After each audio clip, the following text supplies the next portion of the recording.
It's really important that you play the long game and you're not cutting corners on the stuff that matters. And the stuff that matters is treating people right, treating your customers right. Treating the customer right is not only morally the right thing to do, it also makes a lot of financial sense. Take good care of people, then you kind of push them towards like that they will purchase again from you, because like kind of winning a customer is a hard thing. And it's much cheaper to sell to your customers again and again and again and again by treating them right. I have a few habits that I kind of do my best to shove down people's throats because I think they just make a big, big impact. The first thing is plan the next day.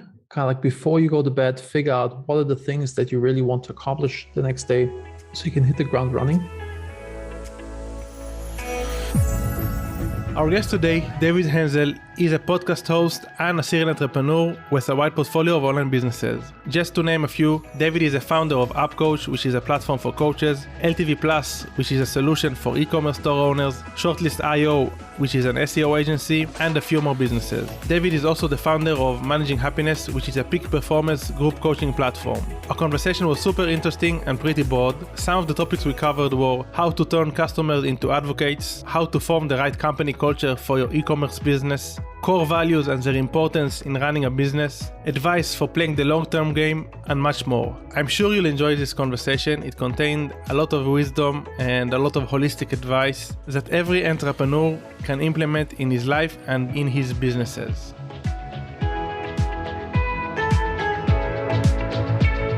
Welcome to the EcomXFactor podcast, where it's all about launching and scaling your business using sales funnels, automations, and smart marketing. And now, please welcome your host, the founder of EcomXFactor, Yaron Bin.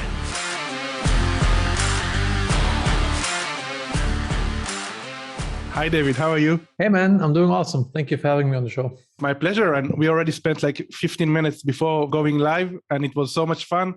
I kind of wish we started recording before, but I'm sure the conversation on record is going to be at least as fun and interesting as before. I hope and think so. Awesome. So usually I ask my guest about his background, but maybe let's start about conscious capitalism, which is the topic that we talked before. Can you explain again what is conscious capitalism? Sure. Actually, let me take one step further back. My wife went through breast cancer, but knock on wood, everything's good now. She's doing great. But when this happened, I had like an early midlife crisis, kind of like imagining myself on my deathbed, looking back at my life, thinking, did I really do what I was supposed to do? Did I have the impact I want to have? And, it's kind of really shook me up and made me question things, kind of like, what am I doing here? And like, is this really the right thing? And I always knew I want to have a positive impact in the world. And my business back then was a content delivery network, MaxCDN, and we're doing great, growing, and everything was great. But I didn't think that this is the thing that has a really big positive impact. So I thought, I talked to my business partners, and then we decided to sell it. And I, was on the lookout for what can I do that has a big impact. And I thought about a lot of things. I don't want to go into all details. This would be, like a little long, but it's a cool story. But anyhow, kind of getting back to conscious capitalism. And then I read Conscious Capitalism, and this opened my eyes because they make the point that conscious business is the best vehicle to have a positive impact in the world. Meaning, if the old way of doing business is you have to increase shareholders' value, you have to make the owners of the business rich. That's the only reason why business exists. But the conscious way is you do good by all stakeholders of the business, meaning you do good by your customers, by your suppliers, by your employees, by your stakeholders, by your shareholders, by the planet, environment, kind of, that your business is a big net positive in the world. And if you have a business like this, it's the best vehicle to have a positive impact. And in this book by John Mackey, the founder of Whole Foods, he makes the point that these businesses are actually making more money in the long run because they play the long game. They're not short-sighted. For example, the CEO of a big publicly traded company has to always present these crazy numbers every quarter. And, he may do some shortcuts in terms of, let's say they fire a bunch of people who are more senior and hiring junior people, and he looks like a rock star because the numbers look better. But over the long run, because of the bad customer experience and service that these young people or inexperienced people will give the business, they will lose in the long run. It's kind of Jeff Bezos as well. He's kind of really playing the long game, always kind of investing into the future, etc. And this is how it works. But yeah, Conscious Capitalism, awesome book, real eye-opener for me. Can highly recommend it. Awesome, great. And I'll transition to the long-term game. Long-term game is important, and we hear this like in every podcast, every business owner, like who's been in the business game for a while, is saying long-term. You should aim for the long-term. But on the other hand, a lot of people that are beginning, they have cash flow issues. Does this necessarily contradict? And if so, how can one who is just beginning manage cash flow and also gain like short-term goals? So at Max CDN, we also fell into the trap. We were a bootstrap CDN, which is kind of crazy because it's a very capital intense business. And, all of our competitors were like heavily funded and we kind of managed to be bootstrapped. So we had to hustle hard and push and kind of get money in the door first. But, there were some issues with this. One issue, for example, we initially our plan was to do small file acceleration, meaning making websites load faster, etc. Kind of, this type of CDN.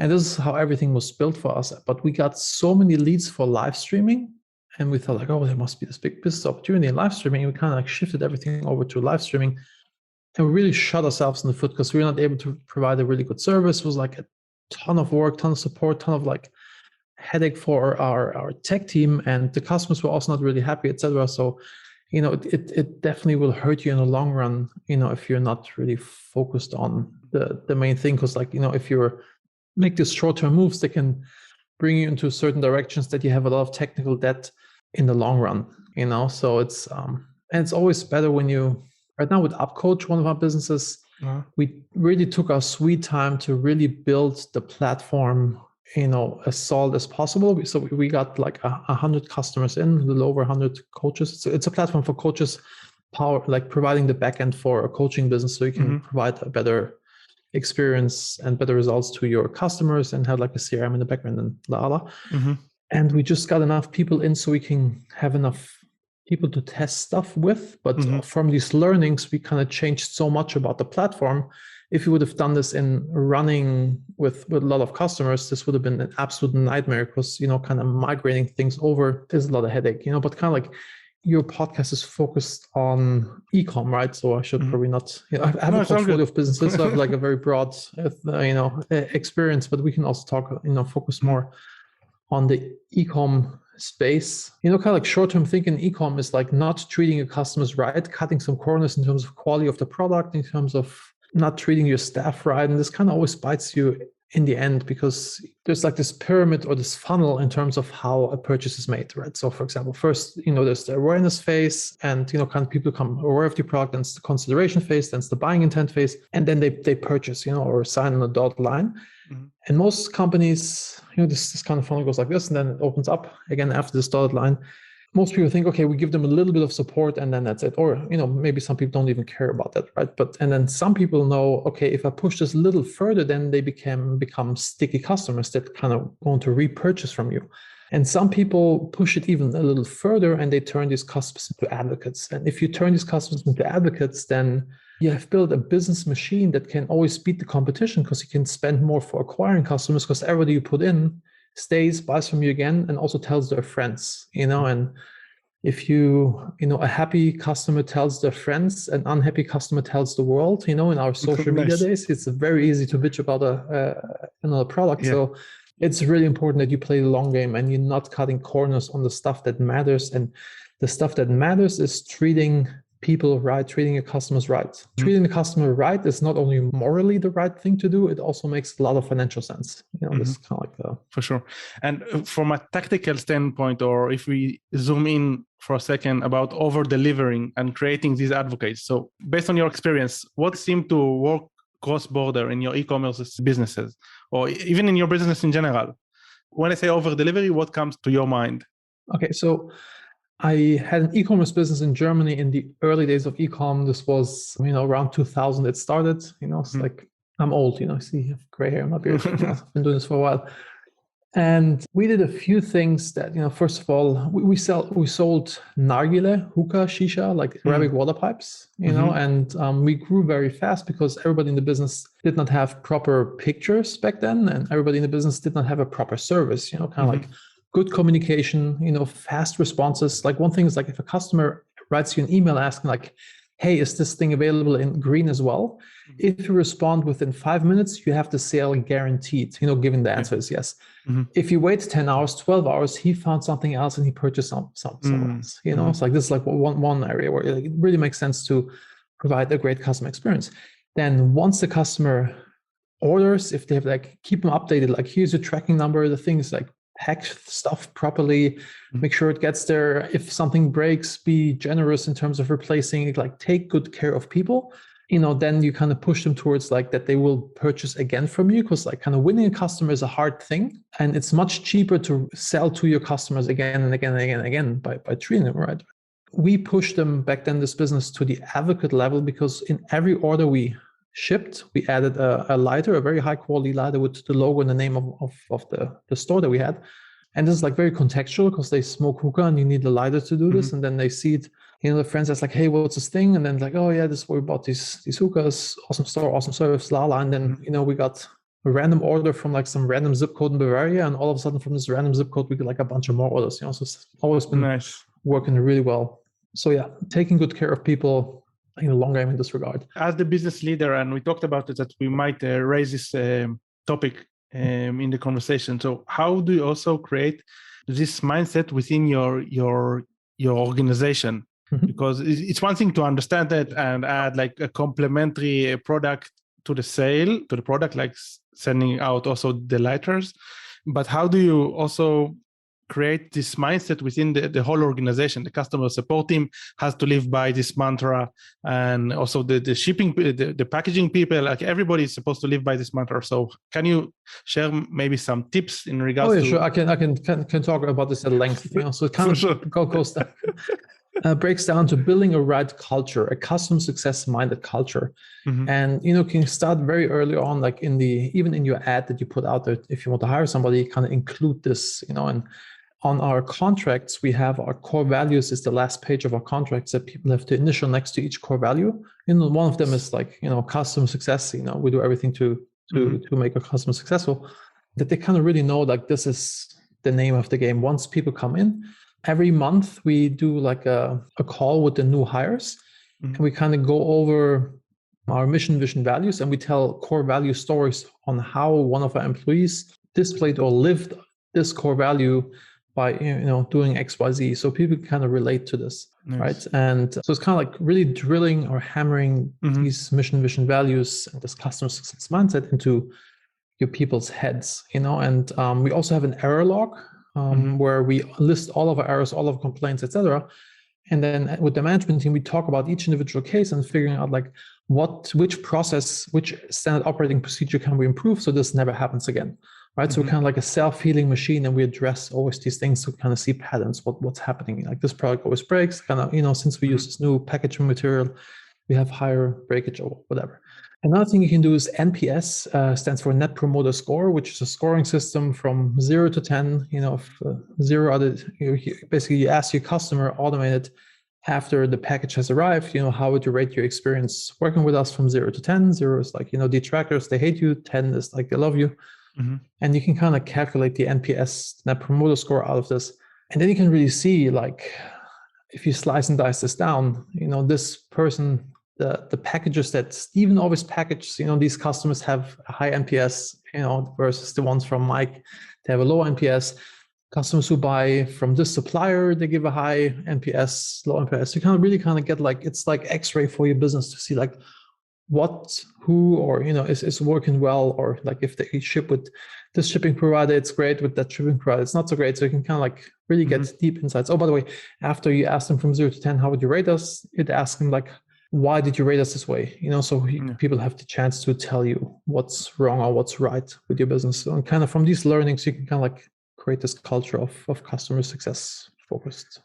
Awesome. I have an inclination whenever someone tells me about the scale of 0 to 10, I like to share a tip that I learned. I think it was in one of the Tim Ferriss shows. Whenever I ask like a friend, for example, what is your thoughts about the podcast that I recorded? And I tell him, please rate it from 0 to 10, but you can't use 7. And when I disallow using 7, so I kind of remove the average and convenient answer And and by this, either they have to give like an 8 because they love it, or 6, and this means the podcast is probably kind of shit, so it needs to be improved. So this is a kind of a tip. I wanted to ask you in regards to, you mentioned the monitoring of the values using the error log, and also the fact that every month you kind of sit and share a case study. But let's maybe take a step back, and I want to ask you, how do you hire these people, or you hire general people and then you train them? I mean, how does this work? Because you have to also, you said that you're ingraining and drilling this into the mind in a way, but from the get-go, what attributes do you look within in the interviews when you hire the employees? I mean, we're of course looking for people who are already have a predisposition to, be customer centric, to take good care of customers. You can feel this in the interview by asking them, like, there was a difficult situation, how did you solve it, etc., kind of like from their past experience. But also, with these core values, for example, at Max CDN, my last business, we had a core value, was the first one actually, build cool shit, and we on purpose said this because we're a very tech focused company. So we want to hire engineers that want to build cool shit, but we also want to repel people who want to come to work with a suit and tie on, because somebody like this would be kind of upset that we use the word shit in our core values. They don't want to work for a company like this. So you kind of do some pre-selecting by qualifying with the cool. Awesome. Okay. We already talked quite a few. You mentioned quite a few times the core values. So can you maybe elaborate about your core values? And I know that you have also like family core values in your website, which I loved, and also business core values. So you can choose whichever, or talk about both, whatever you want. I have a course called Managing Happiness, which helps people to figure out their personal mission, vision, core values, and their goals and their habits that help them to achieve these goals. And the reason why I'm so obsessed with this is because at Max CDN, we didn't have this, and we grew very fast, and the founding team kind of had an idea of like, what's our mission, what's our vision, and what are we doing here for whom, and kind of like, why are we doing it? Then we grew very fast, and we did not tell these new people what we're about, who we're doing this for, why we're doing this, and kind of not telling them our mission, vision, and values. And our new head of sales was focusing on enterprise clients, even though this was not a target demographic. And our new head of engineering built this really cool, but like data analytics platform on top of the CDN, which was super cool, but only for 5% of our customers. The rest was like, okay, that's nice, but what do I do with this? So kind of like, if you don't have this defined and communicate to everybody like a parrot, that everybody kind of really understands it, it's going to lead to a lot of problems. And so since I had this experience and I had this realization that it's the same thing with your personal life, that you want to make the right decisions, you always want to be the person that you're setting out to be, and just like having this clear mission, vision, values makes it much, much easier. If you want, I can kind of go through my core values, or I thought of maybe asking you about a few specific ones. Yeah, so please. Don't stop. Can you elaborate about don't stop? Yeah. Don't stop. It's like, it's kind of being driven to grow and to change and to evolve, because I think this is something that everybody needs. If a tree is not growing anymore, it's dying. If a business is not growing anymore, it's dying. If a relationship is not growing anymore, it becomes stale, not fun, and it's going to fall apart. So you need this element of growth and expansion. If if yourself are not growing anymore, I think you're also on your way out. Yeah. So I think it's really crucial to always have this mindset of, I want to improve, I want to learn something new, I want to expand. I think this is like something that's deeply ingrained in humans, and we have to do this to be happy. And so I never want to lose that thought. How does the don't stop principle of value, how does it mix or co-live with the compounding effect? Because for me, I also have like 6 or 7 principles. I just updated it. And I have, one of them is Kaizen, which is a continual progress, which is kind of similar, I guess. And on the other hand, another principle of mine is the slight edge, which is talking about compounding effect. And they are kind of, in my opinion, they are kind of similar, but when I share these values with people, they are not quite clear about what I mean. So maybe you can help me and tell me, in your opinion, how do you elaborate about the difference between the compounding effect and the fact that you're always looking for compounding action, and on the other hand, you want to make sure that you keep on growing, and maybe they don't contradict. But what is your take on this? So my take on this is I have a not to-do list as well, and on this not to-do list is non-compounding stuff. I only want to do stuff that compounds. I.e., an example, playing the long game. I want to build relationships that last. I never want to screw somebody over. I always want to do stuff that compounds and kind of like builds upon each other. Compounding interest, for example, is like one of the the rice corn and the chess field. If you take like you'd always double one corn each. Exponential growth. Exponential growth. Yeah. And so I always want to not lose sight of this and only do things that, for example, all of my businesses are kind of focusing on a similar demographic.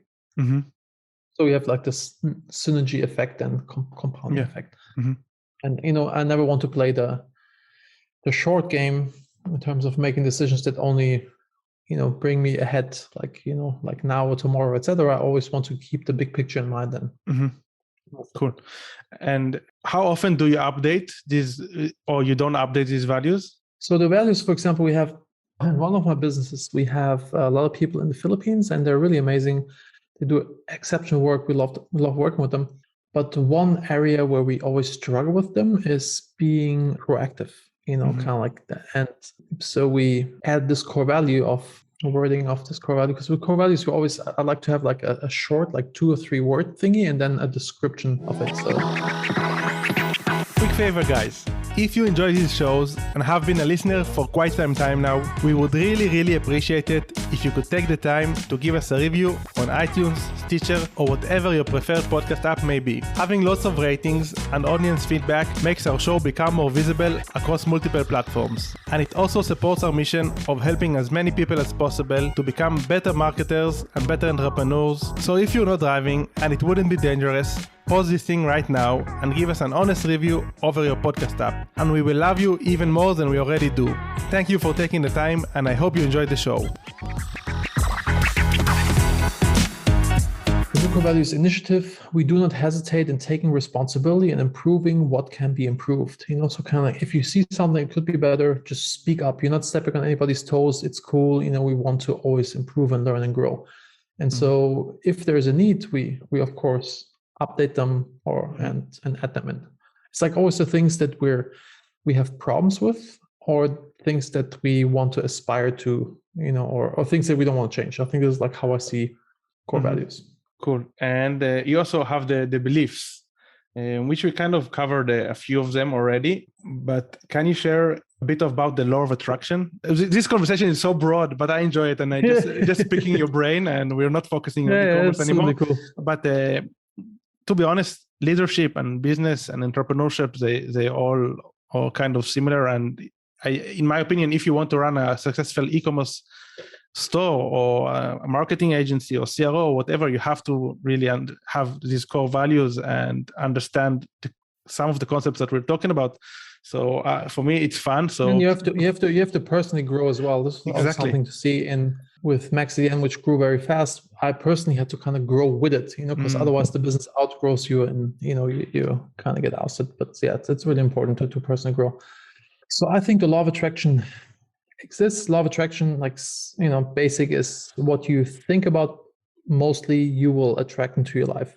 There's a very popular movie called The Secret, which is kind of the hippie version of the law of attraction.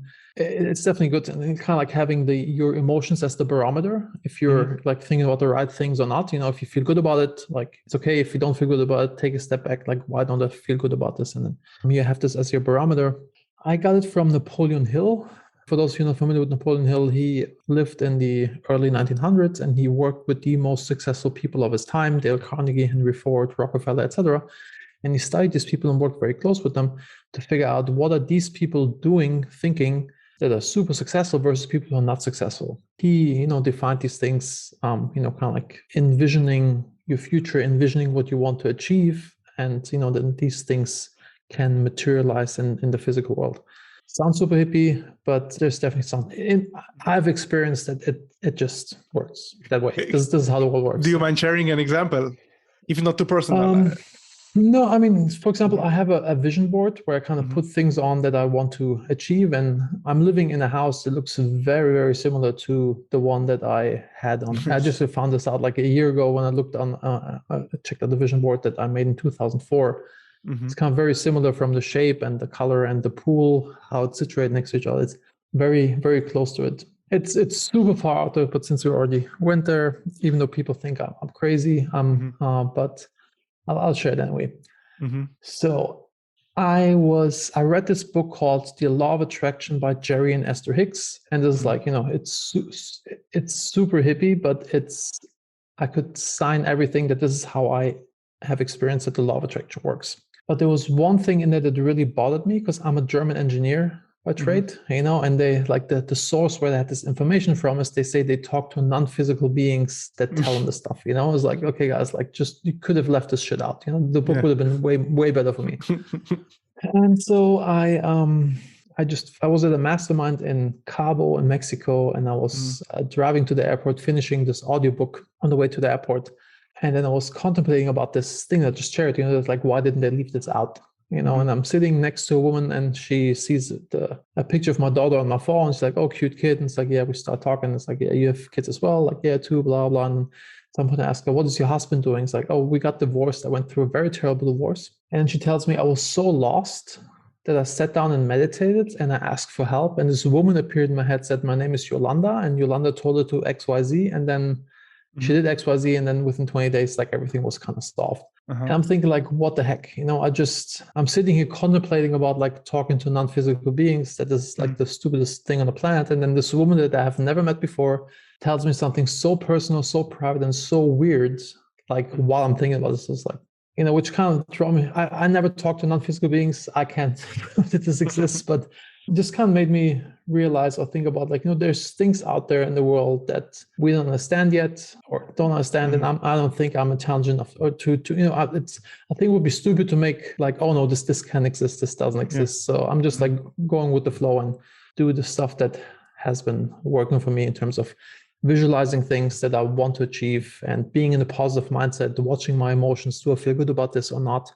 And the kind of always adjusting and focused on these things. I totally relate to what you're saying, and I also believe the more life goes on, I understand that I know less, and every time I understand, I have like this striking thought that I understand. Oh, I know shit. I say, oh, Socrates was such a smart guy because he always said that we don't know nothing, and it's all about knowing thyself. So it's all good. I don't think you're crazy. I actually really enjoyed this conversation. I wanted to ask you in regards to this, and you also have the Managing Happiness, which is a peak performance coaching. And in this conversation, we're just getting the gist and best practices of stuff. So I wanted to, I wrote down this question before. I wanted to ask you, what are the habits that you see often in the people that you coach that create a fast and positive impact? All right. So I have a few habits that I kind of do my best to shove down people's throats because I think they just make a big, big impact. They made a big impact in my life. And the first thing is plan the next day. Kind of like before you go to bed, figure out what are the things that you really want to accomplish the next day so you can hit the ground running in the morning. And also circle the frog. Eating the frog is another habit that's really important. The idea is that you circle the tasks that you really don't want to do because often it's the most important tasks, kind of like you start cleaning up your room even though you have homework to do. It's kind of like the thing, that you do. Like you don't do the stuff that's really important. And by kind of circling the frog, it gives you an energy boost once you've done it. If you're not doing it, you have like this 20% of your mind share is kind of like, the frogs in the back of your head growing over time. Really important. Another thing is yoga and meditation has been very powerful for me to just like calm my mind and just like be cool, and also to visualize things. Then working out on a regular basis, I think we have to sweat on a regular basis, ideally daily, because this is just like how we're built. We're not built to sit around all day. And when we sweat, we kind of, get rid of like bad stuff flowing around your bloodstream, and it gets replaced by dopamine. So you're just like in a much better mood. So it's really important. Then gratitude. I have this gratitude rock that I pick up every morning, and I go through the things I'm grateful for. I pick it up and I put it into my pocket, and then I go through the things I'm grateful for, right? Because often we only think about the problems of the moment, and we completely lose sight of like all the beauty that we have in our lives, you know, because there's like just so much, you know, so my healthy body, my wife, my daughter, our dogs, our place here in Turkey, our place in Germany, friends, businesses. There's like so much things to be grateful for. And, you know, if you focus on this big problem of the moment, that 6 months from now, you don't even remember this big problem, you know, it's like we kind of built for just focusing on the bad stuff. You know, I guess this survival instinct, but it just like becomes way more pleasurable if you don't do this. And so I pick the stone up in the morning, keep it in my pocket. Sometimes I feel the stone in my pocket, which brings me back to like, hey, actually everything's good, you know, even though if I'm stressed out about something, so it makes it way easier. And at the end of the day, I take out the stone and I go through the things that went great this day, because often you have a productive morning, everything's great. At 5 p.m., you have an unpleasant conversation with a customer, your spouse, employees leaving or whatever, and you think like, oh my God, everything sucks, but it does not. There was still so much good stuff. And by doing this, you strengthen your gratitude muscle, and you become way more resilient and stoic to just go through the entrepreneurial roller coaster that we all have, like yay, fuck, you know, so like or life, you know, like for that matter. Another, or the last one, I could go on, but the last habit I think is really powerful and very simple is the Maui habit. It's from the book called Tiny Habits. And the idea is that every morning when you get up, you tell yourself, today is going to be an amazing day. And just by doing this, you kind of get into this empowered mindset that just makes a difference. Sounds small, hippie, but try it out or do it. It's really impactful. Awesome, great. One question about the frog. How important? I mean, okay, there's the phrase that Steve Jobs said in one of his important lectures, that if he wakes up and realizes that for too long, that he has been not excited to wake up for too long, it means that he needs to pivot. And so a frog is just a short instance of something that is a bit negative in our schedule. But when do you have like a rule of thumb, or when do you understand, okay, I have too many frogs, I need to completely ditch this project, or do a hard steering left reset, or right? Yeah, a hard reset or pivot. Because I like avoiding frogs, but I also understand that they are necessary, but sometimes they become too many. So I'm just questioning myself. So what is your take on this?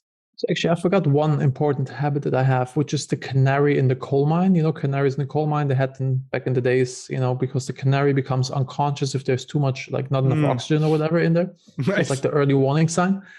And for me, the early warning sign is like, if I'm not reaching inbox zero for a week in a row, inbox zero means I archive all the, you know, or delegate all only the emails that I still have to work on are in my inbox. If I'm not reaching this for a week, and now I have too much on my plate.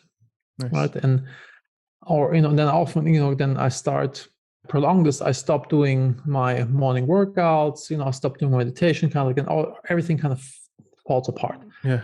And so I have my restart routine. If this happens, it's also, I can highly recommend that you have a restart routine to get back on your peak performance, your good habits, you know, your healthy habits. So I do a self-care day, meaning I get a massage, I get a haircut, I go to the barber, get shaved, maybe manicure, pedicure, or like whatever it is for you, like buy yourself new clothes or whatever makes you feel good, kind of like you do something for yourself. And then tell yourself, okay, from tonight on or from tomorrow on, I'm on good behavior again. I sit down, I just grind through these emails, just like get the stuff done, kind of giving you like a reset and like a boost. And this has been working really phenomenally well for me over the years. Amazing. And do you also do any prevention stuff like this? So for example, every quarter you're taking a week off, and every 6 months you're taking like a dedicated holiday. I mean, prevention instead of getting to the age of needing an reset. Yeah. So we always plan before we only went on vacation. My wife came to me and said like, hey, we haven't been anywhere in ever. Like we got to do something. Then I always did knee-jerk reaction, like booked something 2 weeks in, 2 weeks out. Overpaid, like didn't plan properly. Like a lot of projects went south because, I kind of like, had to move a bunch of meetings, etc. It's like never good. So kind of plan these things in advance with your family. So you kind of, something to look forward to, you pay less to book the stuff. So this is like one thing. Another thing for me is like, I love to travel. This kind of re-energizes me. So I usually travel 1 week out a month. to, and it's good for business. I meet clients, go to conferences or partners or whatever. And so kind of having these things built in, aside from all these healthy habits I mentioned before, like kind of working out on a regular basis, and doing all this stuff. And I think if you feel like really, oh man, I need a vacation, I'm like falling apart, then your system is not set up right. You should always kind of like tweak your day-to-day routines in a way that you could do this forever without going on vacation, because like otherwise something is not right. I really enjoyed this conversation, David. Thank you so much for sharing your thoughts and practices and rituals.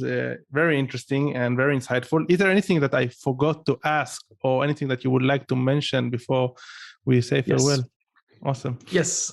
So I used to be very introverted. I'm a recovering introvert. And when I moved to the States, I realized like how much is holding you back in my business. And, since your podcast is like for people who start a business or run a business, I think it's worth sharing. So I did Toastmasters, which is public speaking courses. I did 2 sessions per week, and I went to 2 networking events per week to kind of really overcome my shyness to via exposure therapy, right? And at some point, that this worked and it was okay. But the real switch in my head was when my yoga teacher said, every decision in life, you either make it out of love or out of fear. If you make it out of love, you're on the right path. If you make it out of fear, on the wrong path. And this was something I always knew deep down inside, but I could not articulate it.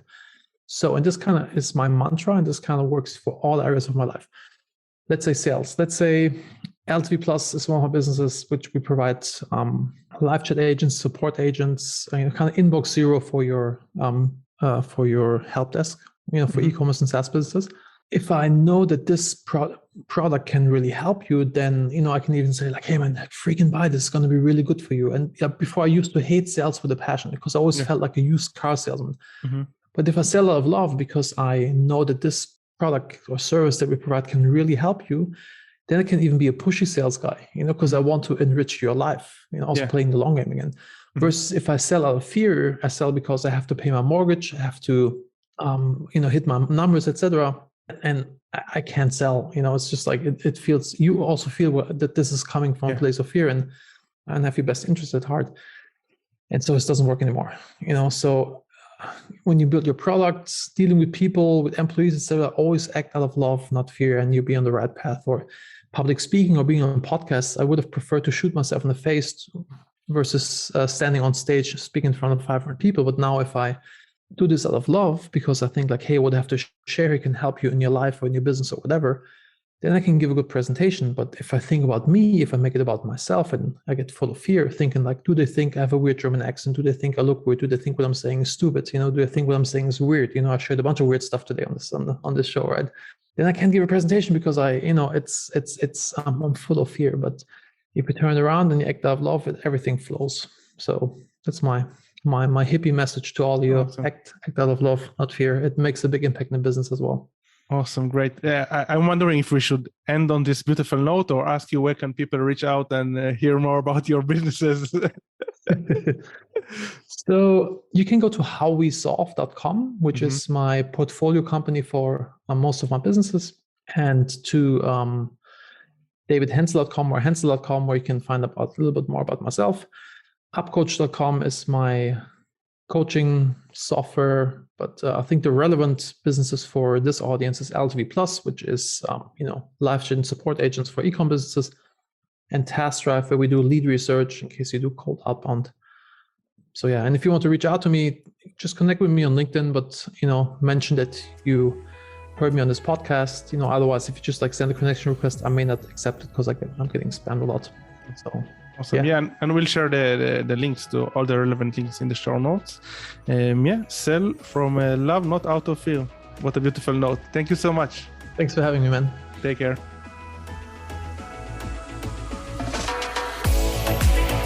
Hi guys, this is Yaron again. Just a few more things before you take off.